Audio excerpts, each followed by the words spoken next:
Itulah setiap anak-anak Tuhan, kalau di dalam Tuhan ada janji Tuhan yang luar biasa. Dia selalu memberi kemenangan buat setiap kita. Haleluya, haleluya. Tema kita hari ini adalah Tuhan memberi kemenangan. Silakan slide-nya. Haleluya, haleluya. Kita akan belajar bersama-sama di dalam 2 Tawarik pasal yang ke-20 ayat 1 sampai yang ke-36. Tapi tidak semua Bapak Ibu ya, nanti kita bisa belajar bersama-sama di rumah, baca sehingga kita bisa memahami maksud dari firman Tuhan hari ini. Dan kalau kita mau melihat Bapak Ibu bahwa setiap kita yang hidup itu pasti mengalami, pernah mengalami dan bahkan sedang mengalami yang namanya masalah, betul ya? Jadi tidak ada satupun kita dari tempat ini yang tidak pernah mengalami namanya problem, pergumulan, masalah dan tantangan. Pasti semua mengalami, mungkin sedang menjalaninya begitu ya. Dan kalau kita mau melihat di sini, seringkali ini kita merasa bahwa apa yang kita alami itu terasa berat, terlalu besar, gak bisa dilewati, gak mampu dilewati seperti itu. Kita merasa kita lebih berat persoalan dan pergumulan masalah kita. Tetapi sesungguhnya kalau kita mau lihat bahwa jauh di luar sana ada banyak orang-orang yang mempunyai persoalan, tantangan itu lebih besar daripada kita. Contohnya misalnya, kita nggak punya rumah semewah atau gedung gitu ya, gedung. Tapi kalau kita sudah punya rumah, walau itu kontrakan, kita harus bersyukur karena ada orang-orang yang tidak mempunyai tempat tinggal, mereka harus tinggal di emperan. Nah itu kita harus bersyukur ya. Kita nggak punya mobil yang mewah, tapi kadangkala kalau kita melihat, kita naik sepeda dan kita melihat lagi ada orang yang hanya berjalan kaki. Jadi kita mau bersyukur di situ. Kita merasa pergumulan kita lebih besar, lebih berat. Tapi jauh di luar sana ada banyak orang-orang yang mengalami jauh lebih besar daripada kita. Nah Bapak Ibu, kita mau melihat di sini bahwa pergumulan masalah itu datang mau-maunya saja. Kapan dia mau datang? Ya dia suka-suka. Ya, mau pagi hari ya, mau siang hari iya, mau malam hari iya. Dan dia bisa datang kepada siapa saja. Mau yang tua, mau yang muda, mau yang laki-laki, mau yang perempuan, anak-anak, remaja.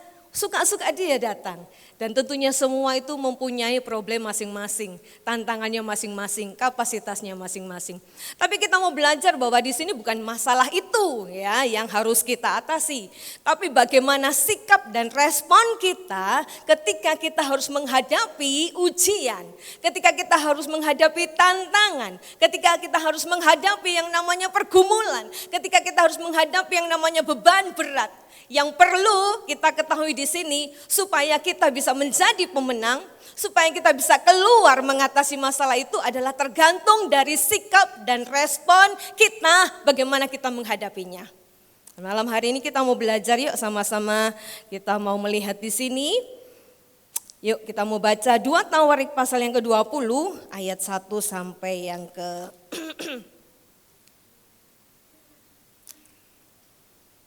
sampai yang ke-26 dulu ya. Baik, saya akan baca ayat yang ganjil, Bapak Ibu boleh ayat yang genap dan terus kita akan lanjutkan supaya kita sama-sama boleh mendapatkan kekuatan, dapatkan berkat yang sama. Kemenangan atas Moab dan Amon akhir pemerintahan Yosafat. Setelah itu Bani Amon dan Bani Amon datang berperang melawan Yosafat bersama-sama sepasukan orang Meyunim. 2. Datanglah orang memberitahukan Yosafat, suatu laskar yang besar datang dari seberang laut Asin, dari Edom, menyerang tuanku. Sekarang mereka di Haseson Tamar, yakni En-Gedi. 3. Yosafat menjadi takut, lalu mengambil keputusan untuk mencari Tuhan. Ia menyerukan kepada seluruh Yehuda supaya berpuasa. Ayat yang keempat, dan Yehuda berkumpul untuk meminta pertolongan daripada Tuhan. Mereka datang dari semua kota di Yehuda untuk mencari Tuhan. Lalu Yosafat berdiri di tengah-tengah jemaah Yehuda dan Yerusalem di rumah Tuhan, di muka pelataran yang baru. Dan berkata, ya Tuhan Allah nenek moyang kami, bukankah Engkau Allah di dalam surga? Bukankah engkau memerintah atas genap kerajaan bangsa? Kuasa dan keperkasaan ada di dalam tanganmu, sehingga tidak ada orang yang dapat bertahan melawan engkau. Bukankah engkau Allah kami yang menghalau penduduk tanah ini dari depan umatmu Israel dan memberikannya kepada keturunan Abraham sahabatmu itu untuk selama-lamanya? Lalu mereka mendiami tanah itu dan mendirikan bagimu tempat kudus untuk namamu, kata mereka.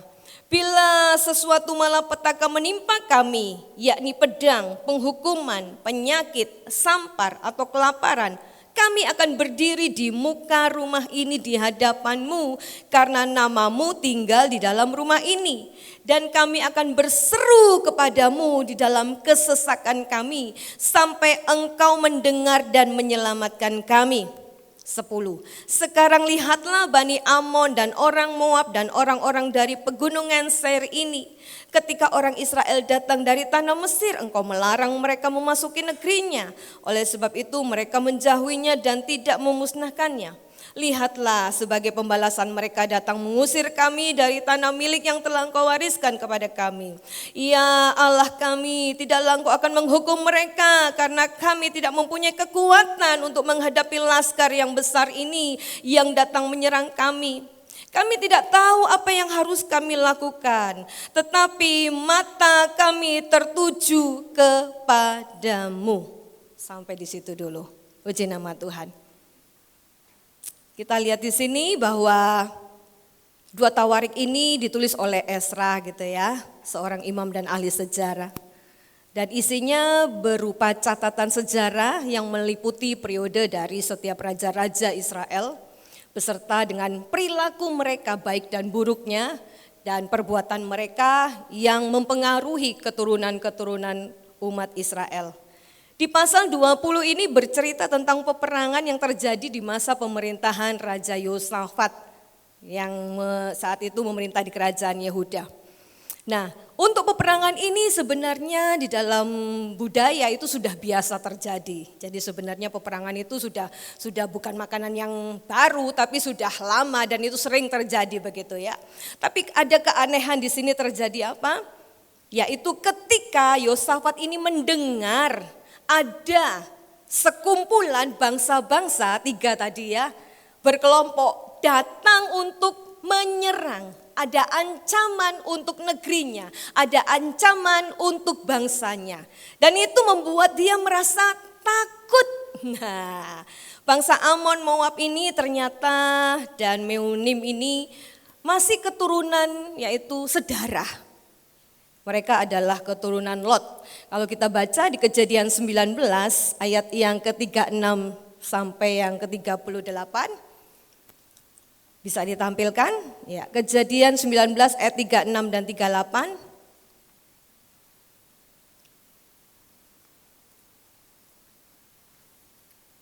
Kejadian pasal yang ke-19 ayat yang lalu mengandunglah kedua anak Lot itu dari ayah mereka.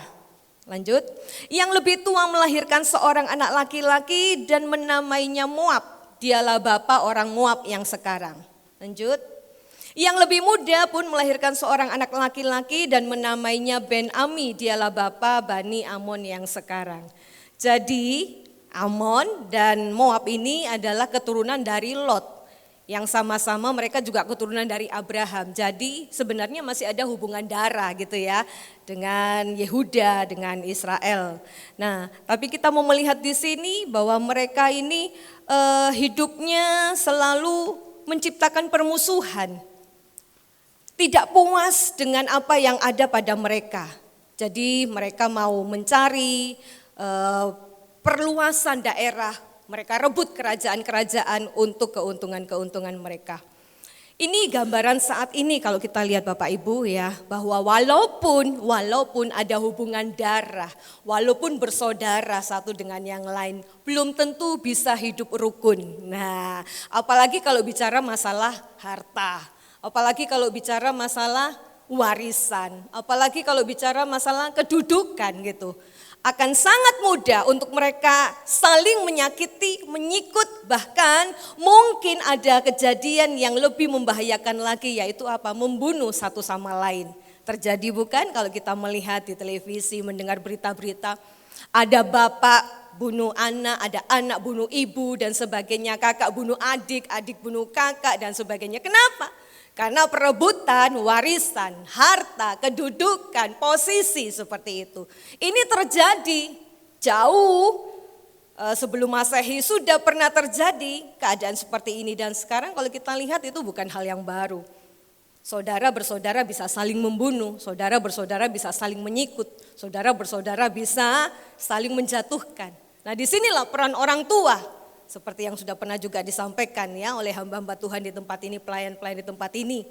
Bagaimana peran orang tua untuk menyikapi hal-hal ini? Dia harus berlaku secara bijaksana gitu ya. Kepada semua anak-anaknya juga harus mempunyai power. Jadi tidak untuk diatur oleh anak, tapi bisa mengatur bagaimana anak-anak itu bisa berhubungan baik. Kenapa? Jangan sampai nanti suatu saat ketika mungkin Tuhan harus memanggil lebih dahulu. Jadi tidak meninggalkan anak-anak itu hidup dalam permusuhan. Jadi tetap bisa mengeratkan satu dengan yang lain. Di dalam gereja Tuhan juga bisa terjadi demikian. Ya kan? Perebutan jemaat, apalagi. Majelis, sesama majelis saling bentrok.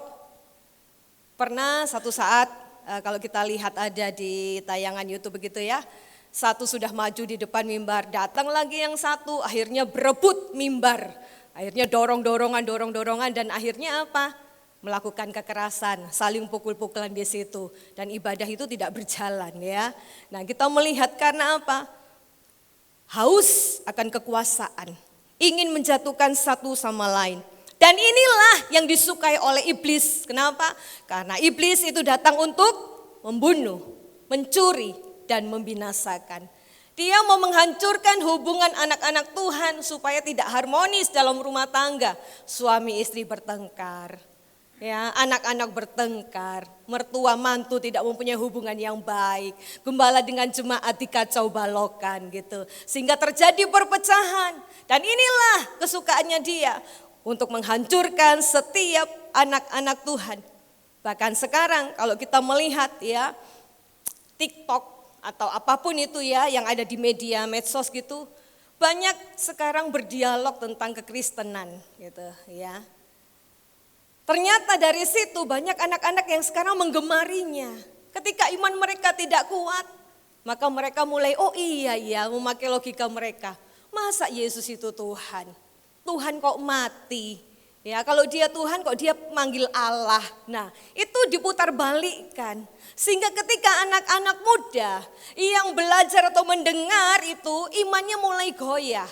Dan mereka akhirnya meninggalkan Tuhan, iman mereka bertukar seperti itu. Banyak terjadi dan ini sesungguhnya adalah cara kerja iblis untuk merusak generasi anak-anak Tuhan.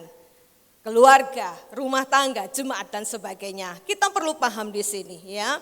Supaya kita boleh kuat, kita percaya bahwa kalau kita ada Tuhan, kita akan dimampukan untuk keluar menjadi pemenang. Kembali ke 2 Tawarik yang ke-20 ya. Di sini dikatakan bahwa Yosafat menjadi takut. Kenapa dia takut? Karena dia melihat ada gabungan dari pasukan yang besar dan sudah mendekat ke kerajaannya. Yang kedua dia takut kenapa? Karena belum ada persiapan untuk menyusun barisan, untuk mempersiapkan senjata menghadapi mereka. Bukankah ini juga sering terjadi dalam kehidupan kita? Terkadang Tuhan izinkan kemalangan-kemalangan itu terjadi mendadak. Nah kita mau belajar firman Tuhan mengingatkan kepada kita itu apa? Teringat saya ketika kami naik mobil begitu ya, tiba-tiba ban itu pecah. Dar, untung kita nggak terguling saat itu ya. Bannya pecah, nggak bisa dipakai dan kejadiannya itu membuat saya tuh teringat bahwa itu nggak akan saya lupakan. Saya harus naik ke mobil katrol dan mencari sampai ke Mojokerto, cari ban. Wah prosesnya asik sekali gitu, Tuhan izinkan saya seperti itu. Yang kedua teringat kembali ketika dalam perjalanan tiba-tiba mesin mobil mati dan harus turun mesin. Teringat kembali ketika kami sedang makan gitu ya. Tiba-tiba Hengki itu berkata, aduh kok sakit sekali gitu pinggangnya. Dan dia keringet dingin, padahal saat itu sedang makan sop buntut. Nah itu enak ya gitu. Tapi karena kesakitan yang mendadak seperti itu, sudah tinggalkan dan pulang. Saya pikir serangan jantung. Karena sampai rumah keringet sejagung-jagung begitu ya. Wah sampai dikeringkan ke belakang gak bisa, mau BAB gak bisa, buang air kecil gak bisa, maaf kata kentut pun gak bisa. Waduh ini kenapa? Gitu. Kalau saya bisa setir mobil, saya setir mobil sendiri. Tapi saat itu saya mencari bantuan untuk membawanya ke rumah sakit. Dan benar ternyata sampai di sana yang tidak pernah kita duga. Dia dulu fine-fine aja, ternyata ditemukan ada batu. Nah seperti itu mendadak kan, kaget, was-was, diputuskan untuk operasi saat itu. Waduh operasi, bayangan saya, wah sudah macam-macam. Nanti kalau dioperasi begini. Maka kami putuskan kita berdoa malam ini, ya, minta Tuhan supaya nyatakan kuasa kesembuhan dan mujizat. Dan ketika kita bergandengan tangan malam itu, kita berdoa dan kita putuskan enggak usah operasi, jalan saja dengan obat-obatan yang ada. Nah, kejadian-kejadian itu mungkin Bapak Ibu pernah mengalami yang tiba-tiba, ya kan? Seperti tante saya yang tiba-tiba saja lagi tidur gitu. Baru hari Minggu itu kita mendoakan, saling mendoakan. Ternyata hari Jumatnya berangkat. Ya kan? Kita mendengar juga Bapak kekasih kita yang malam-malam masih halo-halo, pagi berangkat seperti itu. Kita nggak tahu kemalangan-kemalangan apa yang terjadi dalam kehidupan kita. Seringkali mendadak, tiba-tiba dan membuat kita takut, was-was, cemas dan khawatir. Wajar. Tapi ingat jangan sampai ketakutan itu menguasai kita. Jangan sampai was-was kekhawatiran itu menguasai kita. Sehingga kita tidak bisa memandang kebesaran Tuhan. Yang kita lihat hanya masalahku besar, pergumulanku besar, semua dan semuanya terlalu berat aku jalani. Kita nggak bisa melihat Tuhan yang besar di dalam persoalan kita. Nah firman Tuhan sudah mengingatkan kita di dalam 1 Petrus 5 ayat yang ke-8 supaya apa? Sadar dan berjaga-jaga. Ya. Karena apa? Iblis mengaum-ngaum, dia seperti singa yang mengaum-ngaum siap menelan orang-orang yang tidak siap. Itu sebabnya kita harus berbaju sirahkan keadilan yaitu kebenaran firman Tuhan. Topang keselamatan dan banyak sekali yang harus kita lakukan. Di dalam Lukas 21 ayat 36 juga mengatakan jaga-jaga dan berdoalah supaya kita jangan jatuh ke dalam pencobaan. Sudah diingatkan oleh firman Tuhan. Sehingga kalau kita mau belajar dan ini kita diami, kita lakukan ya semuanya ketika ada masalah datang kita bisa tetap kuat. Haleluya. Ya, terus lanjut ketika dia mendengar hal itu apa yang dilakukan oleh Yosafat. Ayat 3, ia mengambil keputusan untuk mencari Tuhan. Ia menyerukan kepada seluruh Yehuda supaya berpuasa. Yosafat kita lihat bahwa dia seorang raja yang tentunya mempunyai kekuatan militer, mempunyai kekuatan dalam senjata, ada penasehat-penasehat yang handal ya, bahkan juga mungkin kepala pasukan yang luar biasa. Tapi dia nggak mencari mereka. Dia nggak minta tolong kepada mereka, ini aku punya masalah, bagaimana jalan keluarnya? Ayo kita kumpul, kita siapkan perlengkapan dan kita maju melawan Amon dan Moab. Ayo kita serang habis-habisan. Dia nggak melakukan itu. Tapi yang dia lakukan adalah apa? Mencari Tuhan. Mencari Tuhan berarti kita mau melihat di sini bahwa dia mempunyai hubungan yang baik dengan Tuhan. Orang-orang yang mengenal Tuhan, orang-orang yang dekat dengan Tuhan, tahu siapa Tuhannya. Ketika ada masalah, dia pasti datang lari kepada Tuhan. Bukan kepada manusia dan mengharapkan pertolongan kepada manusia. Oke, mungkin kita berpikir bahwa aku kaya, aku banyak harta. Tapi mau sampai berapa lama sih kekayaan itu kita bisa pakai dan bisa menolong kita? Mungkin ada orang-orang besar, orang-orang terkenal yang kita punya dan kita berharap mereka bisa menolong kita. Tapi sampai berapa lama sih mereka mau membantu kita? Manusia terbatas, bahkan mungkin bisa mengecewakan.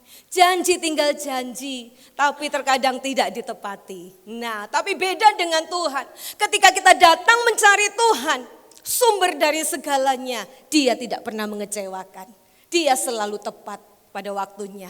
Walaupun terkadang kita merasa aduh terlalu lama, aduh bosen, aduh capek menunggu, harus berdoa, harus baca firman, harus beribadah, harus setia. Tapi mana pertolonganmu? Waktu Tuhan dan waktu kita berbeda. Karena Tuhan tahu apa yang terbaik buat setiap kita. Nah, kita mau belajar di sini bahwa Yosafat memberi contoh yang baik. Dia cari Tuhan.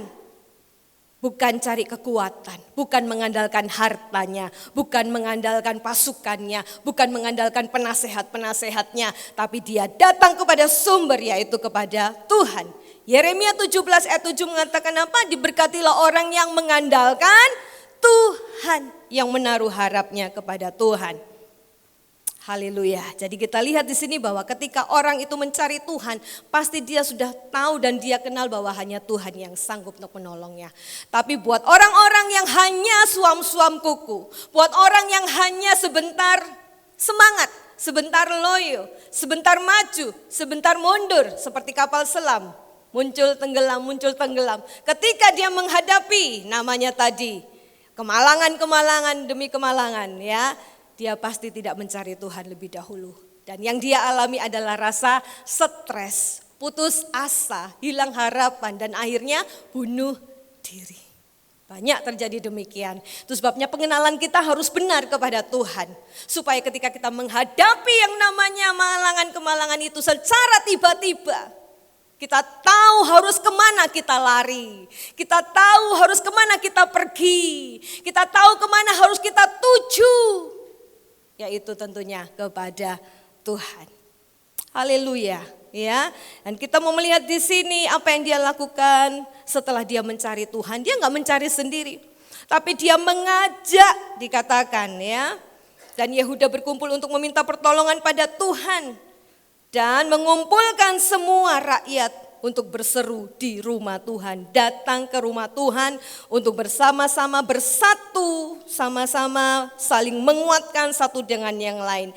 Di sini juga dikatakan bahwa ada anak dan orang tua. Berarti di sini ada keluarga. Jadi ketika kita mempunyai masalah dan pergumulan, ajak semua saudara, ajak semua orang tua untuk saling bergandengan tangan, untuk sama-sama bertelut di kaki Tuhan, berseru dan berdoa, sama-sama meminta belas kasih Tuhan, sama-sama meminta kemurahan Tuhan, bergandengan tangan. Karena firman Tuhan juga bilang bila dua orang sepakat minta apa saja maka diberikan. Jadi perlu adanya kesepakatan. Bukan hanya masalah itu ditanggung oleh suami, ditanggung oleh istri, ditanggung oleh orang tua. Tapi semua dari atas sampai bawah, bapak, ibu, anak, keluarga harus bersatu.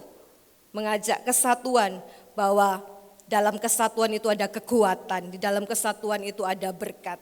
Memikul beban bersama, ya. Kemudian apalagi yang dilakukan Yosafat? Ya. Di situ ada ya slide-nya ya, yaitu berdoa. Selanjutnya adalah berdoa. Jadi dia mengajak untuk berpuasa, berdoa bersama-sama.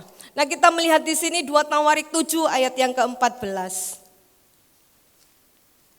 Yuk. Kita mau melihat di sini apa bunyinya, dan umatku yang atasnya namaku disebut merendahkan diri, berdoa dan mencari wajahku, lalu berbalik dari jalan-jalannya yang jahat, maka aku akan mendengar dari surga dan mengampuni dosa mereka dan memulihkan negeri mereka. Lihat di sini, Yosafat tidak main-main, dia mengajak semua rakyatnya untuk datang kepada Tuhan berdoa dengan sungguh-sungguh. Seperti firman Tuhan kalau tadi pagi mengatakan, yuk kita mau beribadah, lakukan semua ibadah yang murni gitu ya. Beribadah yang murni dengan tulus hati, dengan segenap hati, dengan kekuatan.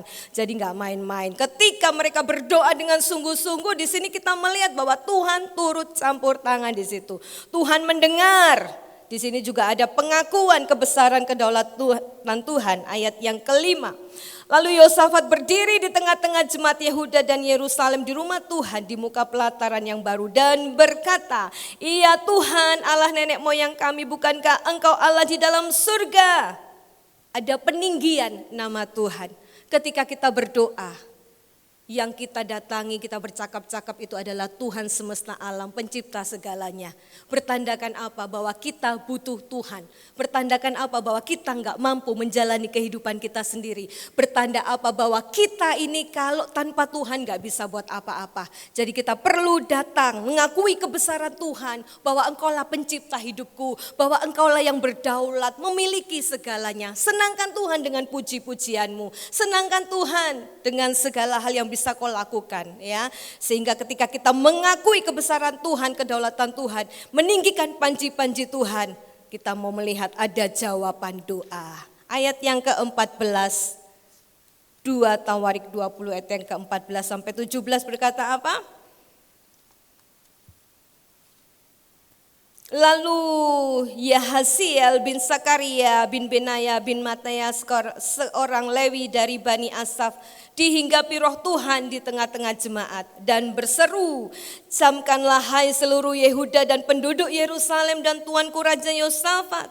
Beginilah firman Tuhan kepadamu, janganlah kamu takut dan terkejut karena laskar yang besar ini, sebab bukan kamu yang akan berperang melainkan Allah." Lihat, hasil dari mereka berdoa, hasil dari mereka berpuasa dengan sungguh-sungguh, hasil dari kesatuan umat itu ya, dan sungguh-sungguh datang kepada Tuhan. Tuhan menjawab, Tuhan mengutus seorang nabinya Yahasiel, roh Tuhan hinggap di atasnya dan memberikan pesan Tuhan, jangan takut, bahwa Tuhan yang akan berperang buat mereka. Oh, luar biasa ya.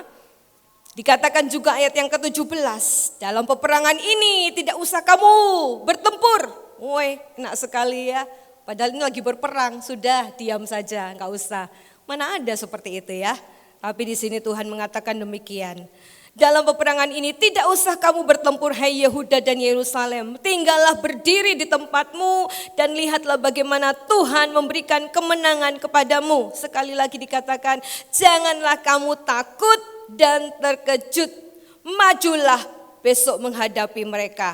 Tuhan akan menyertai kamu. Ayat kuncinya di sini. Jangan takut, majulah, Tuhan menyertai kamu. Sebagai anak-anak Tuhan yang sudah percaya kepada Tuhan, harusnya jaminan firman Tuhan ini kita simpan. Dan ini menjadi rema buat kita. Ketika ada masalah, pergumulan, tantangan, kita boleh tetap kuat di dalam Tuhan karena kita punya firman yang berkata, jangan takut, aku menyertai kamu. Ketika Tuhan Yesus juga naik ke surga, dia bilang apa? Jangan takut, aku pergi untuk menyediakan tempat bagimu. Percayalah kepadaku dan percaya juga kepada Bapa. Ada jaminan yang pasti. Tapi anehnya banyak orang-orang atau anak-anak Tuhan yang masih meragukan akan janji Tuhan ini. Padahal di sini sudah katakan, jangan takut, kamu diam saja. Aku yang berperang ganti kamu. Enak loh, jaminan Tuhan yang luar biasa ini. Dan ini dipegang, diimani oleh Yosafat. Walaupun saat itu belum terjadi, kemenangan belum dia raih, ini masih berupa janji. Tuhan masih berbicara, jangan takut. Tapi yang lebih hebat apa? Yosafat itu dia kenal Allahnya. Sehingga dia yakin, yang percaya bahwa yang janji itu siapa. Kalau kita yang dijanjiin manusia, oh ya besok ya saya dijanjiin seseorang. Besok ya, oh ya. Tapi ditunggu-tunggu, oh maaf aku enggak bisa. Oh maaf ini nih, kembali lu. Tapi beda kalau Tuhan yang berjanji di sini. Yosafat tahu dan dia beriman. Dia mempercayai perkataan itu. Dia mempercayai janji itu. Imannya bangkit dan dia bertindak dengan iman. Apa yang dia lakukan untuk menanggapi, meresponi janji Tuhan? Bahwa jangan takut, aku menyertai kamu. Maju. Maju, tapi kamu berdiam diri di tempatmu. Lihat aku yang akan berperang. Wow, kita punya Allah yang dahsyat yang selalu menyertai kita di belakang kita ini, di samping kiri kanan kita. Jadi kita nggak sendiri. Terkadang kita merasa sedih, merasa khawatir, nggak mampu aku menyelesaikan ini, nggak mampu aku berjalan sendiri, menghadapi sendiri. Kita lupa yang menyertai kita tuh siapa. Yosafat dia percaya ketika Tuhan berkata, pesan lewat nabinya, jangan takut. Lihat di situ. Ya, aku menyertai kamu, jangan terkejut oleh laskar yang besar ini. Sebab bukan kamu yang akan berperang, melainkan Allah. Urusannya sama Tuhan, urusannya sama Allah. Kita lihat Yosafat ketakutan menghadapi 3 bangsa itu, besar. Sebuah laskar, pasukan yang besar, persenjataan yang lengkap.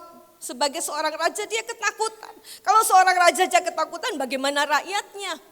Tapi karena dia cinta Tuhan, dia takut Tuhan, dia menghormati Tuhan, dia datang mencari Tuhan. Dan Tuhan bilang apa? Jangan takut, aku yang berperang, Allah yang berperang.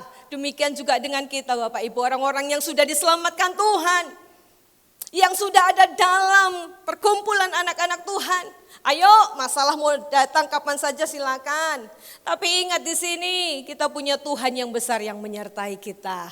Jadi jangan takut hadapi semua, apalagi sekarang masa-masa sulit. Masa-masa sulit, berat untuk dijalani. Banyak PHK terjadi di mana-mana. Harga semakin tinggi, melangit, meroket dan sebagainya. Ya, isu-isu penyakit yang mulai bermunculan seperti itu. Banyak sekali kejadian-kejadian yang mengkhawatirkan, yang menakutkan, yang membuat kita bingung.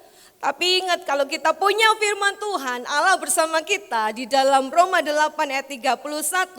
Jika Allah di pihak kita, siapa yang dapat melawan kita? Kalau bahasa kerennya, sing ada lawang, ya kan? Enggak ada lawan. Kalau Tuhan bersama dengan kita, siapa yang dapat melawan kita? Paulus mengatakan, kesusahan, penderitaan, kematian, maut, siapa yang dapat memisahkan aku dari kasih Kristus? Enggak ada. Kita harus bergantung sama Tuhan sungguh-sungguh. Kita harus melekat sama Tuhan sungguh-sungguh. Ketika semua itu terjadi, enggak ada yang dapat memisahkan kita dari kasih Allah. Karena Tuhan bersama dengan kita, di pihak kita. Tapi banyak orang yang tinggalkan Tuhan. Banyak orang yang tidak mau dekat sama Tuhan. Banyak orang yang melepas tangan Tuhan. Sehingga dia harus menghadapi kehidupannya dengan persoalannya sendiri tanpa ada campur tangan Tuhan. Dan kita boleh melihat ada penderitaan demi penderitaan. Puji nama Tuhan, sekarang kita mau lihat di sini dari respon Yosafat terhadap janji Tuhan apa? Kita mau melihat bahwa Yosafat ayat yang ke-21. 2 Tawarik 20 ayat yang ke-21 mengatakan, setelah ia berunding dengan rakyat, ia mengangkat orang-orang yang akan menyanyi nyanyian untuk Tuhan dan memuji Tuhan dalam pakaian kudus yang semarak pada waktu mereka keluar di muka orang-orang bersenjata sambil berkata, nyanyikanlah nyanyian syukur bagi Tuhan, bahwasanya untuk selama-lamanya kasih setianya. Lihat di sini, dia mengajak rakyat untuk memuji Tuhan, untuk menyembah Tuhan sebagai respon terhadap janji Allah, dan dia meninggikan nama Tuhan. Banyak orang menyepelekan pujian dan penyembahan. Mazmur 22 itu mengatakan bahwa Tuhan bersemayam di atas puji-pujian. Dan segala aktivitas di muka bumi ini akan berhenti selain puji-pujian dan penyembahan. Itu akan berlangsung kepada kekekalan. Itu kita bisa lihat di dalam Wahyu pasal yang ke-15. Pujian dan penyembahan itu akan berlangsung dalam kekekalan. Jadi ya harus latihan sekarang ya. Puji-pujian sungguh-sungguh kalau memuji Tuhan. Semangat gitu. Ya, apalagi penyembahan, ayo kita lakukan sungguh-sungguh supaya kita nggak kaget satu saat kalau kita ada bersama dengan Tuhan dalam perkumpulan umatnya dengan para malaikat yang bersorak-sorai, kita nggak kaget. Oh, ternyata di sini ada paduan suara yang bergema. Kita sudah terlatih di muka bumi ini ya. Jadi jangan main-main dengan puji-pujian dan penyembahan. Itu sebabnya dalam ibadah kenapa selalu diawali dengan pujian? Kenapa selalu diawali dengan penyembahan? Untuk apa? Membuka jalan supaya kita mempersiapkan Yesus sebagai raja dan kita ini permaisurinya. Untuk apa? Menggali tanah kita, hati kita dipaculi supaya ketika firman ditabur itu bisa tumbuh. Nah itu loh. Jadi perlu adanya pujian penyembahan. Ya, kita meninggikan Tuhan, bersorak-sorai bagi Tuhan. Yosafat memilih untuk apa? Memuji Tuhan, mendeklarasikan kemenangan bahwa Tuhan sudah memberi kemenangan walaupun belum terjadi. Belum terjadi loh. Itu masih janji loh. Tapi dia mengangkat beberapa orang. Ayo kita nyanyi dengan pakaian kekudusan. Dalam arti apa? Dengan keseriusan, dengan jubah kebenaran, dengan hati yang murni, dengan sungguh-sungguh. Ayo kita memuji Tuhan dan kita nyanyi buat Tuhan. Serukanlah ini, terpujilah nama Tuhan. Nyanyikanlah nyanyian syukur bahwasanya untuk selama-lamanya kasih setianya. Saya bisa membayangkan ketika semua rakyat itu bernyanyi bersama-sama, itu bisa menggemparkan apa? Wah, gitu ya. Dan kita lihat di sini luar biasa iman dari Yosafat. Belum menerima, tapi dia sudah percaya kemenangan dia raih. Belum dia lihat dengan mata kepalanya sendiri, tapi dia sudah beriman bahwa Tuhan yang dia sembah sanggup untuk memberikan kemenangan buat kita. Nah, kita mau melihat ada kuasa di dalam pujian, ya kan? Contoh apa? Tembok Yeriko. Nah, hancur karena puji-pujian. Paulus dan Silas ketika dalam penjara dibelenggu, dirantai. Tapi karena puji-pujian terlepas. Ini juga Moab, Amon datang menyerang. Tapi dengan puji-pujian Allah melakukan penghadangan dan menghancurkan musuh-musuh itu sampai habis. Moab habis, Amon habis, Meunim habis semua karena lewat puji-pujian. Jadi jangan sepelekan puji-pujian ya Bapak Ibu ya. Ayo ketika kita menyanyi, yuk nyanyi dengan sungguh-sungguh. Dikatakan juga ketika kita datang kepada Tuhan, apa? Ibadah dengan kekuatanmu, persembahkan hidupmu sebagai persembahan yang hidup kudus dan berkenan kepada Allah. Kita beribadah dengan sungguh-sungguh. Carilah Tuhan, carilah wajahnya selalu. Cari dengan kekuatanmu, dengan jiwamu, dengan semangatmu. Lakukan semua. Kita datang mencari Tuhan. Di dalam pujian itu kita lihat ada belenggu yang terlepas. Ada ikatan-ikatan dosa yang terlepas. Ada ketakutan yang terlepas. Ada kecemasan yang terlepas. Ada sakit penyakit yang terlepas, itu ada kuasa di dalam pujian. Karena yang kita tinggikan itu nama Tuhan, bukan kita nyanyi sembarangan. Tapi kita menyerukan peperangan rohani dengan puji-pujian. Jadi kita mau sungguh-sungguh di dalam melayani Tuhan, di dalam beribadah, di dalam setiap perilaku kehidupan kita. Kita mau mencerminkan bahwa ini loh aku anak-anak Tuhan yang percaya kepada Tuhan, yang memegang janji Tuhan bahwa Tuhan menyertaiku. Kita mau melihat di sini apa yang Tuhan lakukan. Ayat yang ke-23. Lalu Bani Amon dan Moab berdiri menantang pendudukan Seir, hendak menumpas dan memusnahkan mereka segera sesudah mereka membinasakan penduduk Seir. Mereka saling bunuh-membunuh. Wow, lihat di sini ya.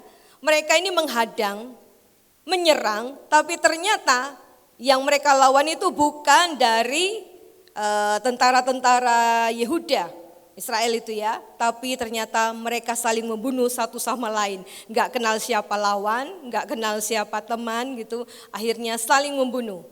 24. Ketika orang Yehuda tiba di tempat peninjauan di padang gurun, mereka menengok ke tempat laskar itu, tampaklah semua telah menjadi bangkai berhantaran di tanah. Tidak ada yang terluput. Siapakah yang melakukan ini kalau bukan Tuhan? Tadi dikatakan, kamu diam saja, aku yang berperang, gitu loh. Luar biasa kan ayat ini, ternyata Tuhan sendiri yang berperang. Mereka bukan melawan Yosafat, tapi melawan Allah. Kalau Allah di pihak kita, anak-anak Tuhan yang percaya kepada Tuhan, mungkin engkau disakiti, engkau dikecewakan, ya engkau dihina, engkau diejek dan sebagainya. Kalau dalam hidupmu ada Tuhan, mereka bukan melawanmu, tapi mereka melawan Tuhan yang ada dalam hidupmu. Kalau mereka menghinamu, bukan kamu yang dihina, bukan kita yang dihina, tapi Tuhanmu. Dan Tuhan tidak akan tinggal diam untuk penghinaan, untuk ejekan, untuk olokan dan sebagainya.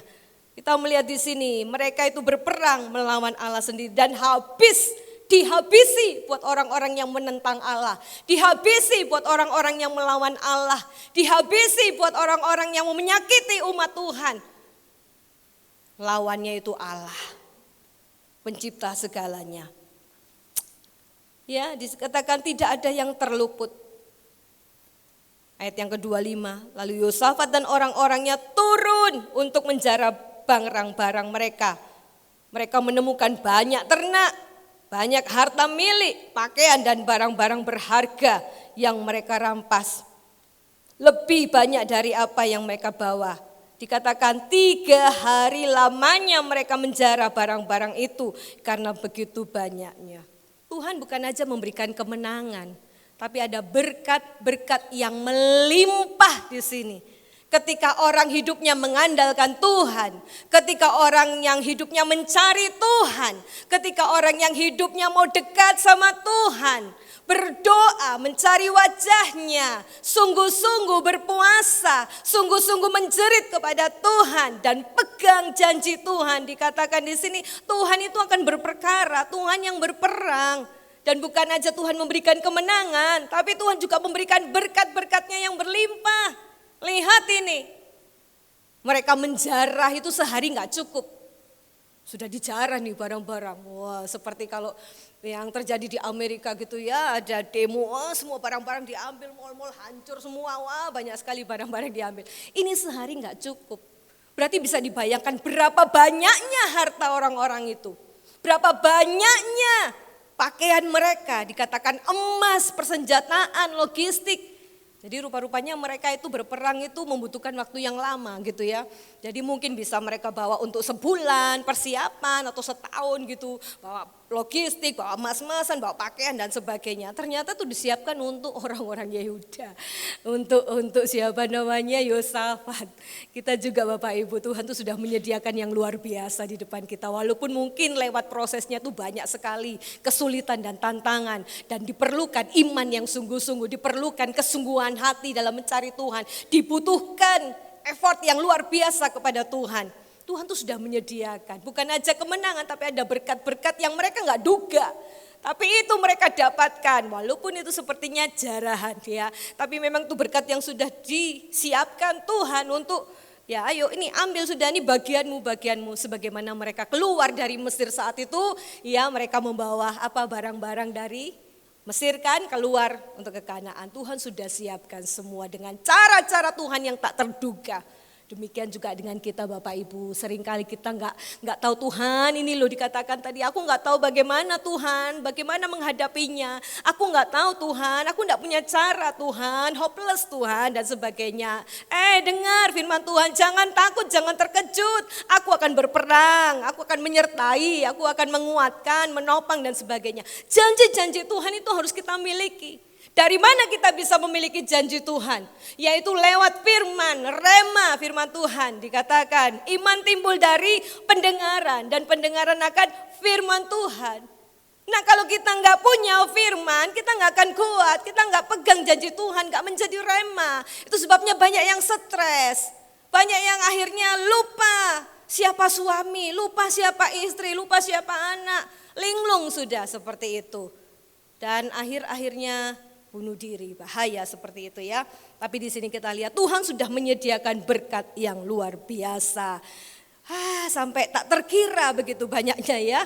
Allah itu seringkali buat yang aneh-aneh gitu ya. Ketika saya harus menghadapi semua itu, kami pun Tuhan aku enggak tahu caranya. Bagaimana uang sejumlah 13 juta ini harus keluar? Bagaimana untuk mengganti ban ini ya? Bagaimana untuk ini dan tidak tahu Tuhan caranya ya apa Tuhan. Kami hanya berpasrah, kami hanya berserah. Tapi Tuhan buat yang aneh-aneh seperti itu.